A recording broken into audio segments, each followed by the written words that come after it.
তাবারাকাল্লাযী বিয়াদিহিল মুলকু ওয়া হুয়া আলা কুল্লি শাইইন কাদির। আল্লাহ পাক রব্বুল আলামিন নিজের বান্দাদেরকে ডাক দিয়ে বলে, ও বান্দা শুনে রাখো, তাবারাকাল্লাযী বিয়াদিহিল মুলক, আমি মহা মহিমান্বিত আল্লাহ, আমি মহা মর্যাদাপূর্ণ আল্লাহ। তাবারাকাল্লাযী বিয়াদিহিল মুলক, আমি এমন সম্মানী আল্লাহ যে আল্লাহর হাতে রয়েছে গোটা বিশ্বজাহান। গোটা বিশ্বজাহানের পালন কর্তা একমাত্র আমি আল্লাহ। গোটা বিশ্বজাহানের পালন কর্তা কে? আল্লাহ। আরো জোরে বলুন, কে? আল্লাহ। আল্লাহ পাক রব্বুল আলামিন বলে, ওয়া হুয়া আলা কুল্লি শাইইন কাদির। ও বান্দা, এমনকি আমি আল্লাহ পাক রব্বুল আলামিন সবার ঊর্ধ্বে, সব ক্ষমতার ঊর্ধ্বে।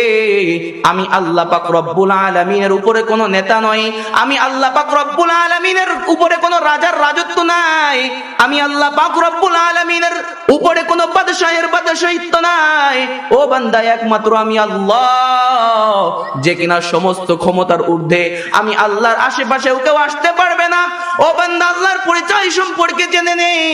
আল্লাহ পাক রব্বুল আলামিন সূরাতুল বাকারা 3 নাম্বার পারার প্রথম পৃষ্ঠার মধ্যে আয়াত নাজিল করে, যেটাকে আমরা আয়াতুল কুরসি নামে চিনে থাকি।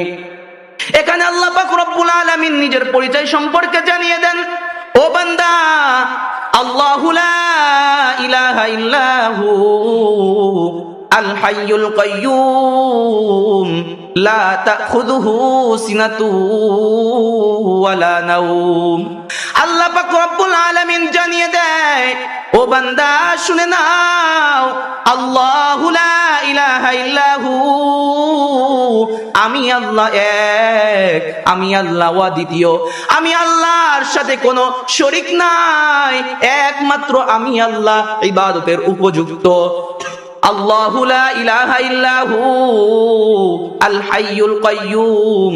ও বান্দা, আমি জীবিত, আমি আল্লাহ পাক রব্বুল আলামিন ধারক বাহক। অর্থাৎ এই সুবিশাল আসমান তুমি দেখতে পাও, এই সুবিশাল আসমান আমি আল্লাহ পাক রব্বুল আলামিন খুঁটিবিহীন দাঁড় করিয়ে রেখেছি। আল্লাহু আকবার। আল্লাহ পাক রব্বুল আলামিন বলে, ও বান্দা, এই যে সুবিশাল আসমান তুমি দেখতে পাও, এই আসমানকে আমি খুঁটিবিহীন দাঁড় করিয়ে রেখেছি। সুবিশাল জমিন দেখতে পাও, পাহাড় পর্বত, খাল বিল নদী নালা যা কিছু তুমি দেখতে পাও,